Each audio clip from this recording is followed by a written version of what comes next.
Hi, everyone, and thank you for joining me on our Sunday Live series here at Prenatal Alliance. I am Susana Lopes. I am your host today and also the speaker. So today I want to talk with you about ways to deal with stress during pregnancy. And I have a presentation that I prepared for you.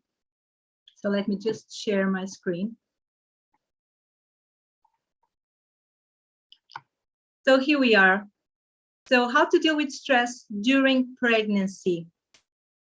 I'm going to talk a little bit about me, just a short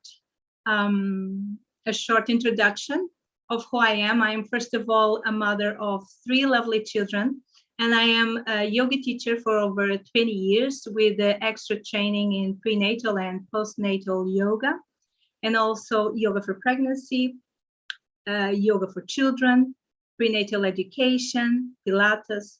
So that's more or less overall what I have been dealing with throughout those 20 years of my life. And I want to talk with you about a little bit of my story, because I think that my story, it's also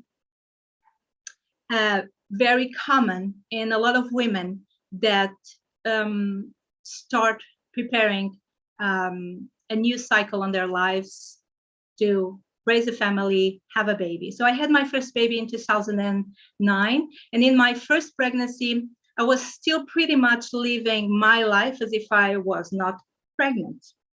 I still kept my normal routine, my normal activities, but I confess that I was struggling. I was feeling stressed out at work, pressured with deadlines, even though I was already a yoga teacher.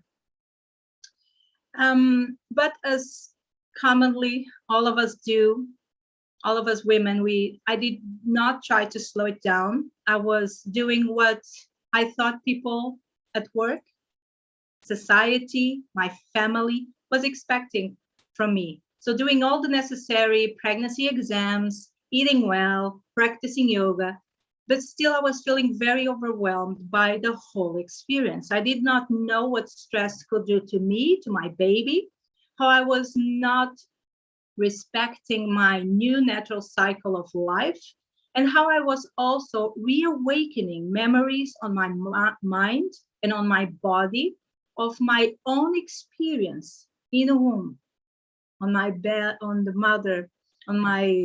mother's belly. And I did, of course, my first mistake, very common. I did not listen to my feelings, to my inner voice, telling me to slow it down, to do things differently. And I did not ask for any kind of help. And I was actually feeling guilty if I did so. So how come what should be one of the best times of my life or in any woman's life could feel so overwhelming? It was not until the very end of my pregnancy that I took more time for me and my baby on my daily routine. And I really started slowing it down and adjusting my life. I remember thinking that those last moments of my pregnancy should actually have been the first moments, my whole pregnancy. So why did I push myself so hard? Was it me? Was it work? Was it society? I start questioning. At the time, I really thought I knew everything. That's why I thought I was prepared to become a mother, but I didn't. I didn't know everything. And if I knew better, I could have done better for me and for my baby. So I promised myself that if I would ever have a second pregnancy, things needed to change. I looked for what ancient traditions had to say, what science knew about pregnancy, what prenatal education and prenatal psychology were, and I adapted my classical yoga teachings to my pregnancy. And I confess that a whole new world opened up in front of me. I got a better understanding of me, of my body, of my internal processes, and the true knowledge of the impact of our time in the womb for the physical, for the psychological and spiritual development of a baby. And this understanding, I must say that it influenced my whole life. I founded a yoga studio in Norway. I am originally from Portugal, so I moved to Norway. And I committed myself to help pregnant women manage their stress and connect even deeper with their baby. I became pregnant of my third child here in Norway, and I wrote the book Yoga y Maternidade, Yoga and Motherhood in Portuguese. I founded the Norwegian Association for Prenatal Education, and with a group of 16 people from around the world, we all founded the Prenatal Alliance, an international organization committed to disseminate information and free resources about the importance of life in the womb for the physical, emotional, mental, and spiritual development of all human beings. In our website at prenatalalliance.org, you have lots of free resources. We wrote the book Pregnancy Matters. I would advise you to go there and download it. If you are pregnant, if you are a father, if you're thinking about it, or if you're a professional of health and would like to know more about this important period of life. So if there's one thing that you can take away from this story that I just talked about my experience, is that any woman can improve her life with small changes. I learned how to slow it down, how to prioritize what was really important, to clear my mind from the traffic and connect deeply with my baby and my own feelings. I learned to follow my instincts without criticizing myself, and I trusted the process. I learned that you become a mother and a father the moment you start thinking about having a baby. I learned that during pregnancy, you are also creating the physical and emotional environment your baby is living in. And your baby is as vulnerable to your inside world as it is to the outside world. In fact, your emotions and reactions teach your baby how he or she needs to be prepared for the world outside. And science shows us that the pregnancy period is vital for the development of our baby's sense of trust, of belonging, of self-worth. So science of epigenetics can now confirm that we are not simply victims of our genetic background, and genes are not randomly activated, but they are switched on or off by an environmental trigger. And this trigger can be nutrition, can be toxin, can be an emotional impact that we have, good or bad, or stress. Even more, this environmental impact can lead to a definitive modification of a gene. So I want to share with you a quote that made so much sense for me about the geneticist Bruce Lipton, where he states, "The activation of the programs of our genes is controlled by the atmosphere of the environment, more precisely by the perception our organism has of this atmosphere. Maternal emotions as anxiety or anger, or on the contrary, love and hope influence biochemically the selection and rewriting of the genetic code of the child in utero, with very profound evolutionary consequences on future generations. Parents-to-be are real genetic engineers, and it is urgent for them to be informed about this." So let's talk a little bit about the reality of our daily lives without moving away of what brought us here today, which was how to deal with stress during pregnancy. So the truth is that managing your pregnancy, your work, and your busy life can be quite demanding in today's society. The side effects that come with pregnancy can actually feel you are putting a brake on your lifestyle and your career. I totally felt this. You can feel so overwhelmed by everything that you would like to stop a little while and just enjoy your pregnancy. Have you ever wanted to have more time for yourself, to love and just enjoy your baby? So if you're wondering how you'll ever be able to manage your stress while being pregnant, remember that change is possible. We all have a choice. You may not control all the events that happen to you, but you can decide not to be reduced by them. So a few things that every mother should know about stress, and that I wish I knew at the time that I was thinking about having a baby. So what really is stress? When you feel stress or anxiety, believe it or not, you are perceiving something as a life-threatening situation. You are probably feeling under pressure in a difficult situation, or you are just doing something for a long period of time that makes you uncomfortable. You just don't like what you do. Stress during pregnancy or when trying to conceive can be experienced as thoughts and emotions that make you feel frustrated, angry, nervous, or anxious, with an overall sense of physical or emotional tension. Stress causes a chain reaction on your brain and on your body.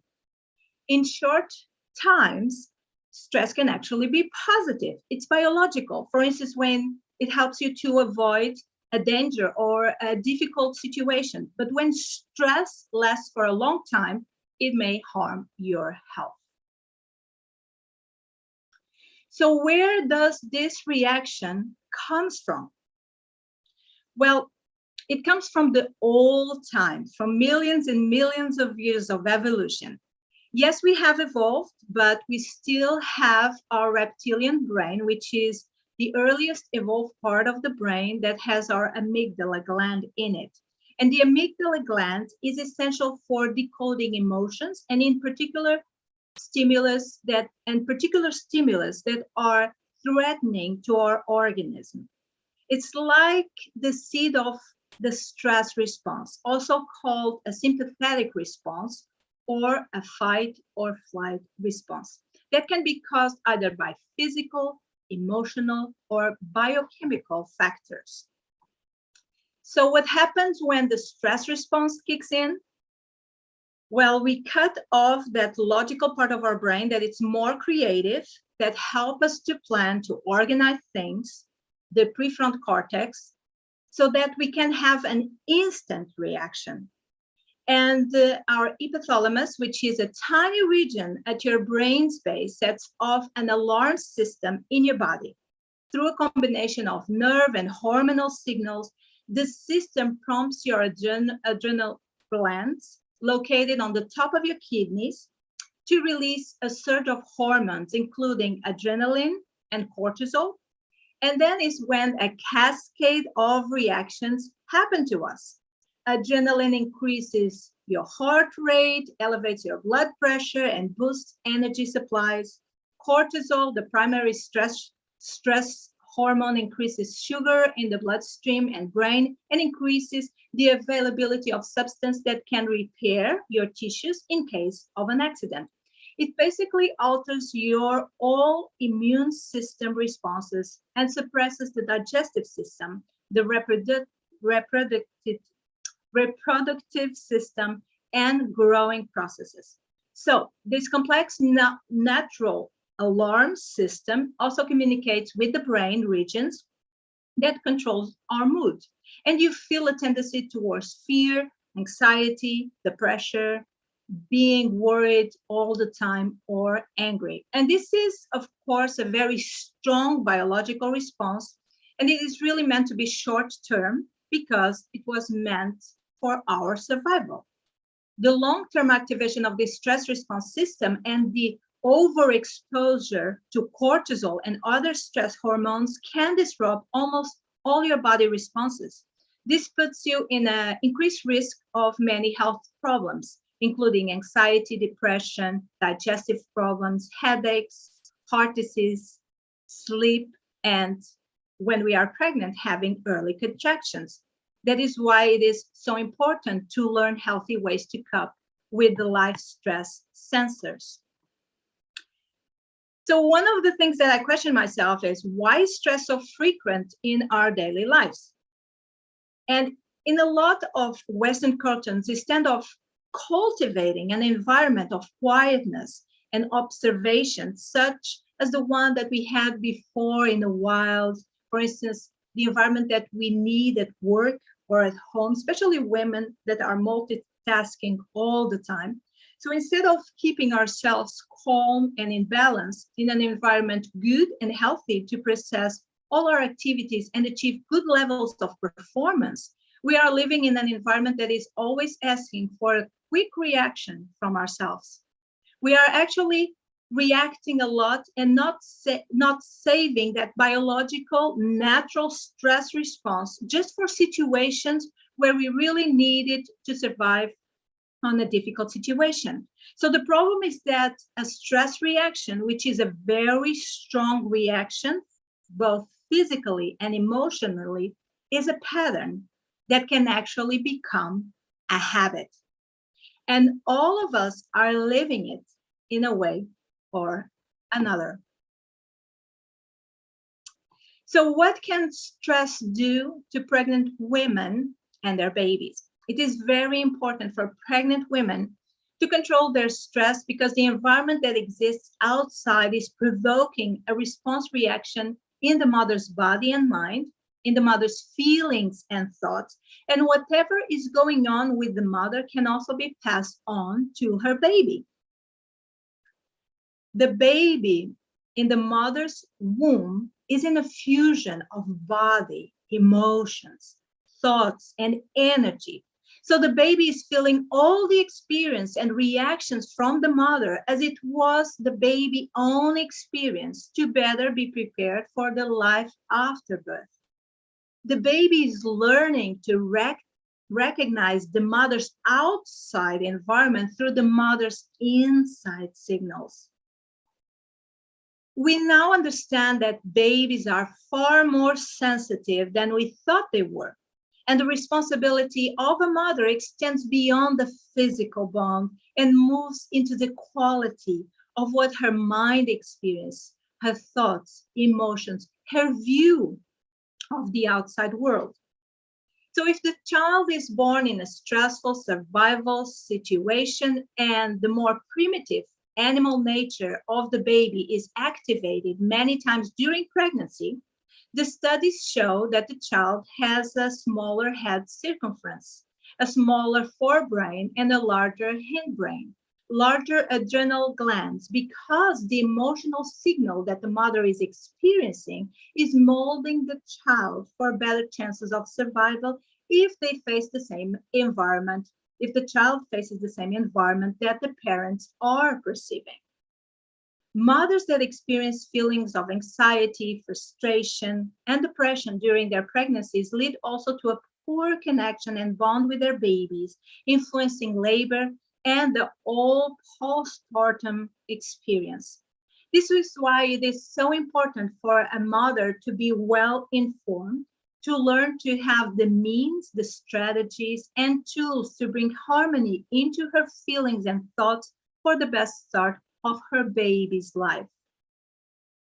The way we bond and welcome babies into this world will create the foundation of their sense of love, trust, safety, and confidence that will regulate their future capacity to love and trust and create healthy relationships and ultimately head to a world based on love, empathy, and connection too.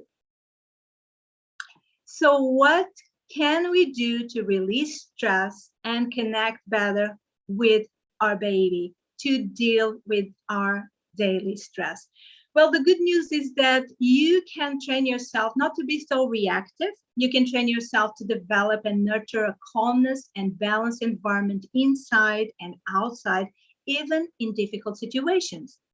You can build a strong bond and communication with your baby to reassure a loving and trusting environment.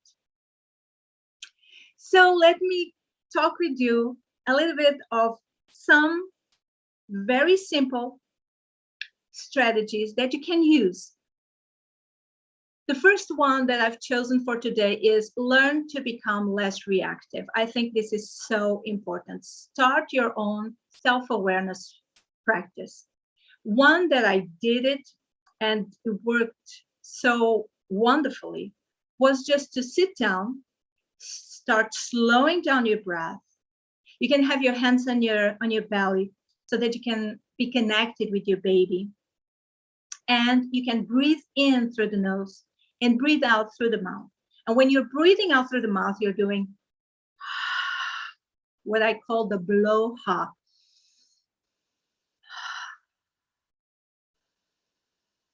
And you can start creating within yourself a sensation of harmony and peace for you, from you to your baby, and feel the love that comes from your baby to you.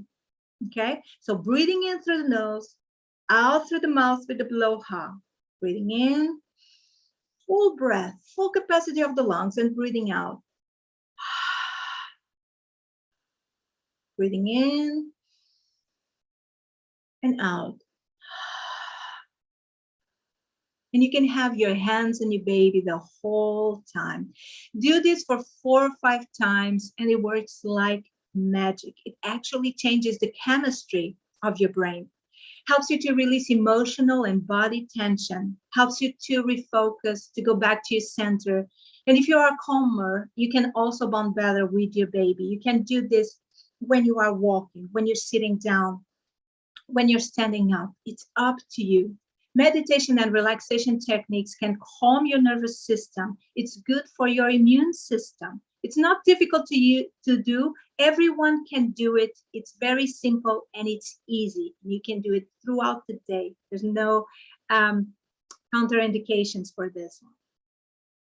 So the number 2 is take emotional breaks, acknowledge your feelings. And I know that sometimes this is hard to do. So, but it's a nice way to learn to put a break and slow it down. Become aware of your potential as a mother and your power as a woman. These emotional breaks, I tell to some of my students, you can just have an alarm clock. And throughout the day, or if you just have in the morning, during lunchtime, when you arrive at home, stop for a moment and acknowledge your feelings. Connect with your baby. Talk with your baby. Tell your baby how your day is being, how you are feeling today. And this connection, this awareness, this acknowledgement of your feelings help you to accept where you are today, but also helps your baby when you tell your baby that things are happening this way. Mom maybe is having a tough day today, or mom is a little bit anxious today. It has nothing to do with you. It has to do with me processing my own feelings.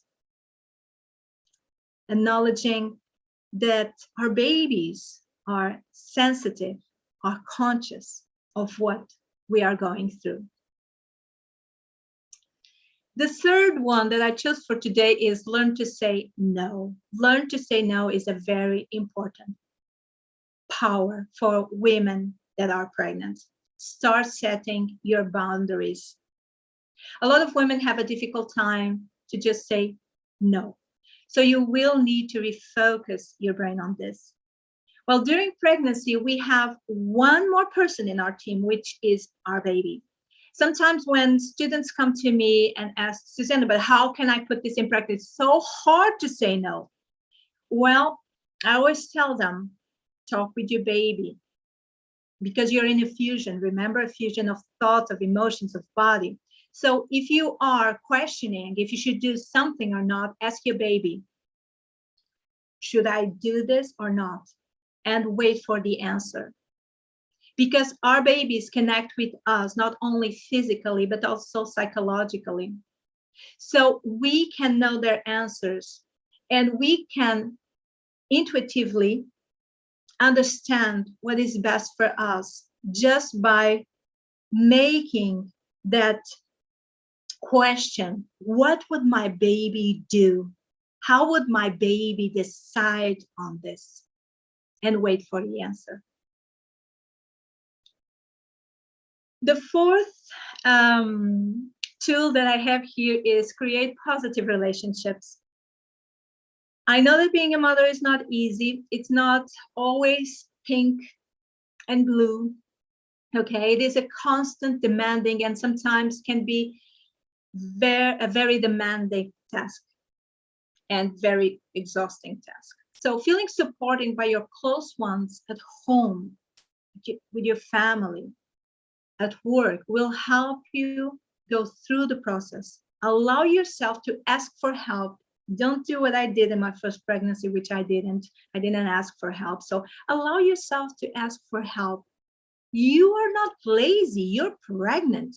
You are doing the most important task of this world, which is preparing, creating, inspiring the new generations yet to come.